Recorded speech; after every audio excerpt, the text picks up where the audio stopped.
What's up, everyone? Welcome to Let's Play Dark Souls. Now, normally, this is the part where I would do the whole big, grand introduction.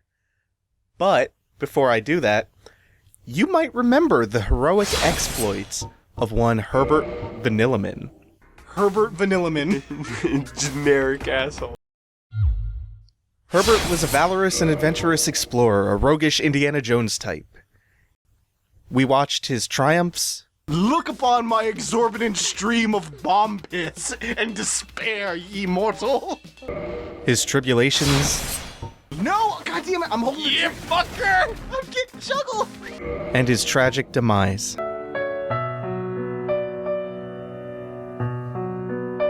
Well, in Dark Souls, we play as a hollow, as an undead, and we can endeavor to reclaim our corporeal flesh.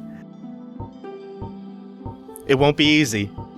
Herbert Vanillaman will have to battle across inhospitable wastelands teeming with eldritch abominations, the likes of which he's never seen before, while spelunking in caves and ancient temples. He'll have to snuff out the candles of those who still cling to life and steal their humanity just to salvage his own. And, along the way, he might save the world, or he might plunge it further into ruin. But Herbert Vanillaman will bear these crosses, and he will live once more. In the age of ancients, the world was unformed, shrouded by fog. A land of grey crags, arch trees, and everlasting dragons.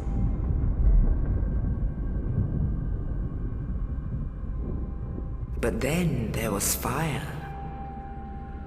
and with fire came disparity. Heat and cold, life and death, and of course, light and dark.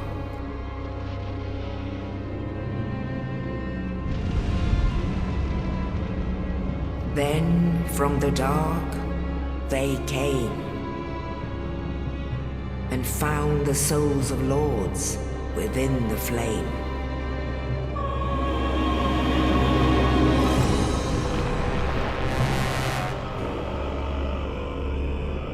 Nito, the first of the dead.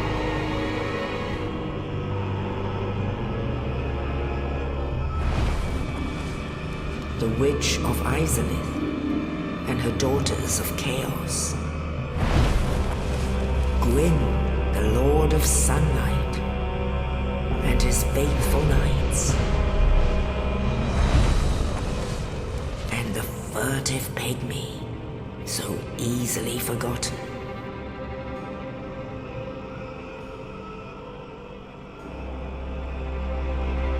With the strength of lords, they challenged the dragons. Gwyn's mighty bullets peeled apart their stone scales. The witches weaved great firestorms. Nito unleashed a miasma of death and disease. Seath, the scales, betrayed his own, and the dragons were no more.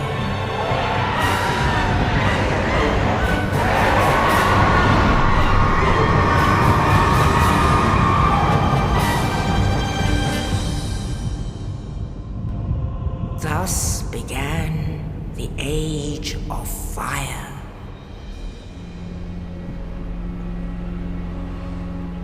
But soon the flames will fade, and only dark will remain.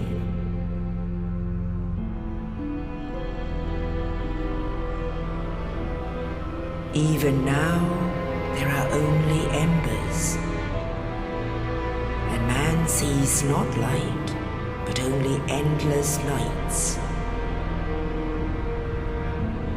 and amongst the living are seen carriers of the accursed dark sign.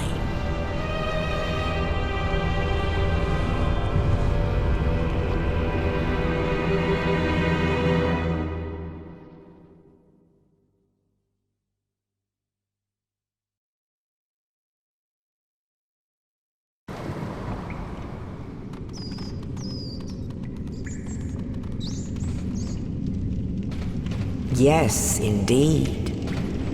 The dark sign brands the undead.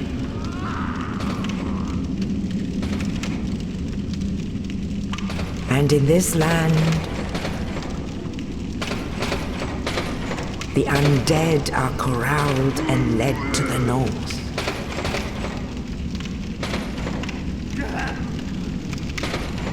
Where they are locked away to await the end of the world.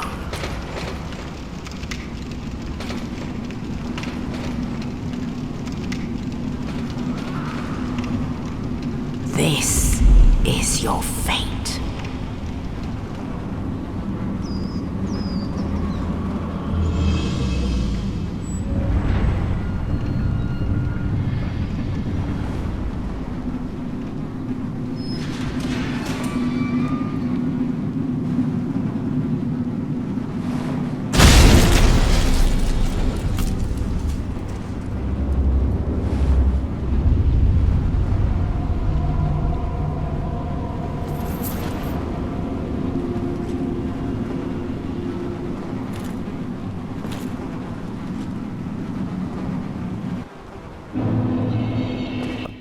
You know, I never really noticed it before, but that opening cutscene kind of has echoes of the Grecian myth about the war between the gods and the titans in it. Also, anytime an RPG starts you off in a prison, I immediately start thinking of the Elder Scrolls games. But anyway, now that we're into the game proper, Dark Souls is the spiritual successor to Demon Souls, and it is very similar. So I'm gonna let the tutorial area speak for itself as far as controls go. And I'll go more in depth about the systems and the mechanics and the major differences between Dark Souls and Demon Souls in time. For now, though, if you watched me LP Demon Souls, you know that I love that game. I like Dark Souls even more. This game is dense and broad in a way that makes Demon Souls feel almost constricted.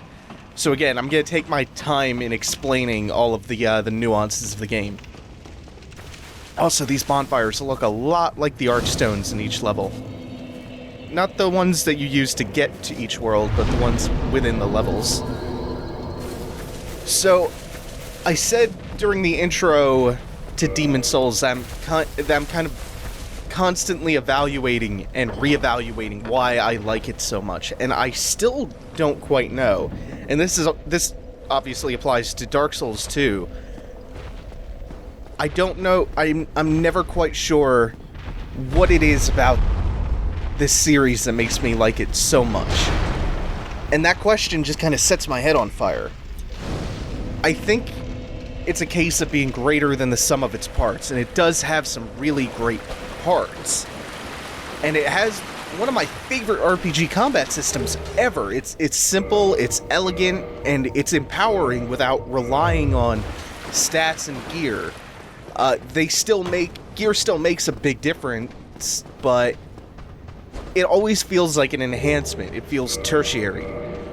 I love the atmosphere, I love the backstory, the absolute spine-tingling sensation of playing it for the first time and feeling terrified and overwhelmed because everything is just lying in wait to slice you open. I love the level design.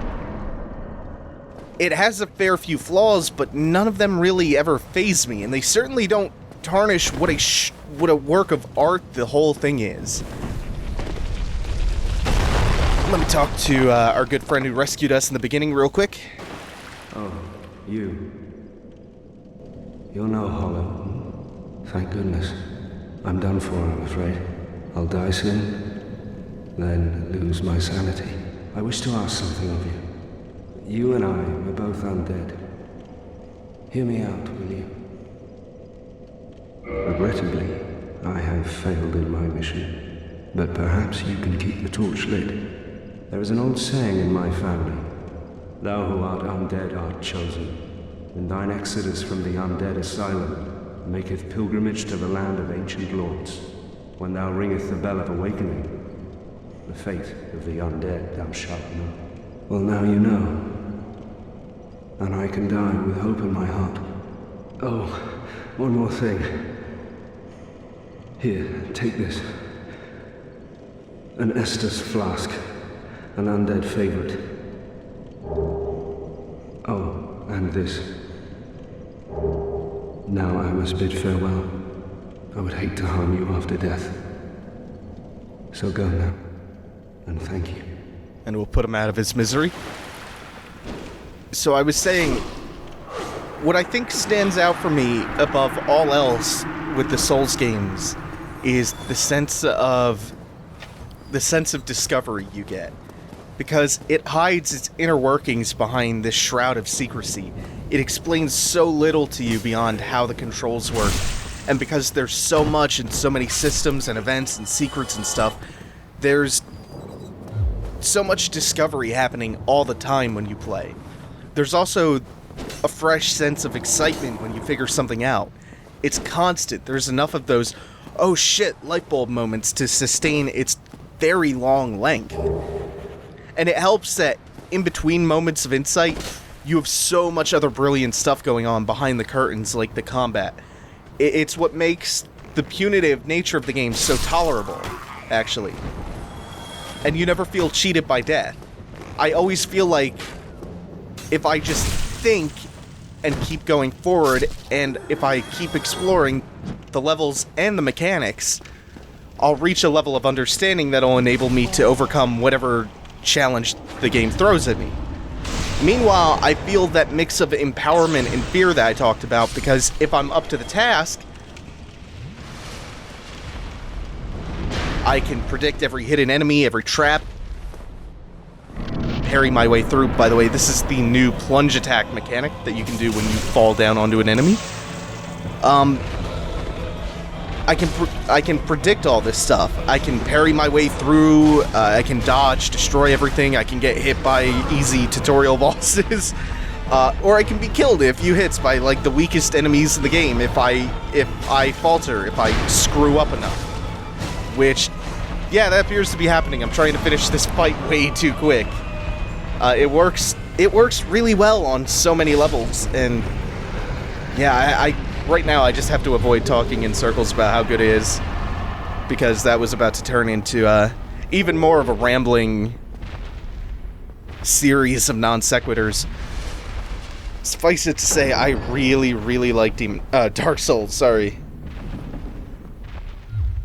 And now, with the tutorial boss out of the way, we can go meet, well, you'll see. I just want to get a good glimpse of the view. Yeah. It's a much better looking game than Demon Souls 2. Even the console versions of Dark Souls, big improvement on that end. Only in the ancient legends it is stated that one day an undead shall be chosen.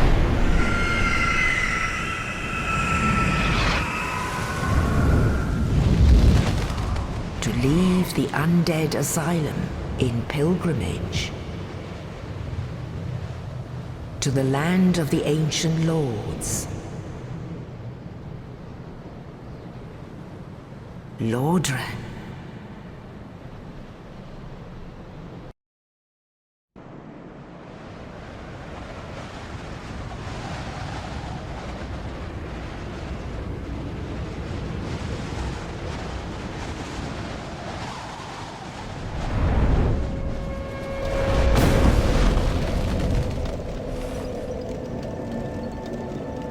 The crow drops us off at Firelink Shrine, which is going to serve as the main hub.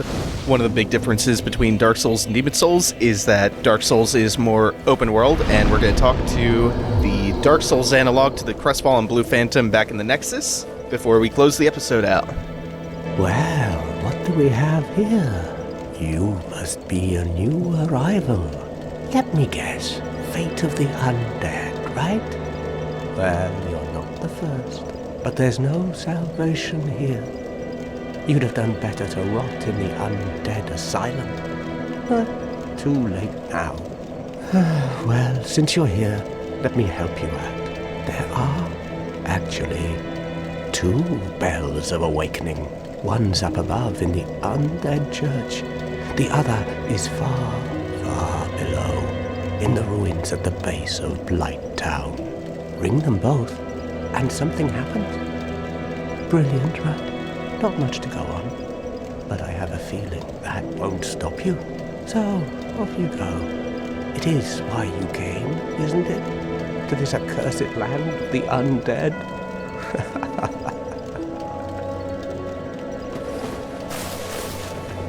Ah, your face. You're practically hollow. But who knows?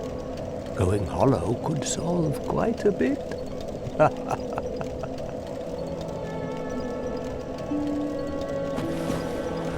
What? Restoring your humanity? Well, there are a few ways to go about it. Collected bit by bit from corpses. Or you can butter up a cleric and get yourself summoned. And the quickest way, although I'd never do it, is to kill a healthy undead and pillage its humanity. Coveting thy neighbor is only human, after all.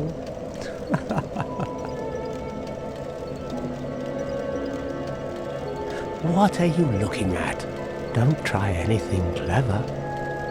You might regret it. What? You want to hear more?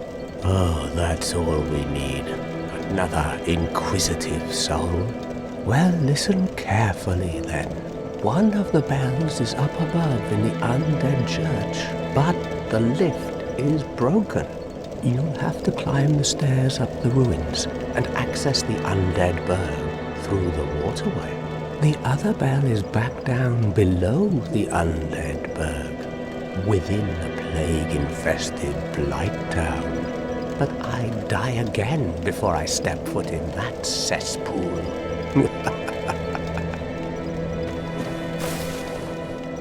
Bloody hell, what is it now? You ask too many questions. What now? I'm not up for chatting. Leave me alone. Thanks for watching, everyone. Take it easy. Have a good one.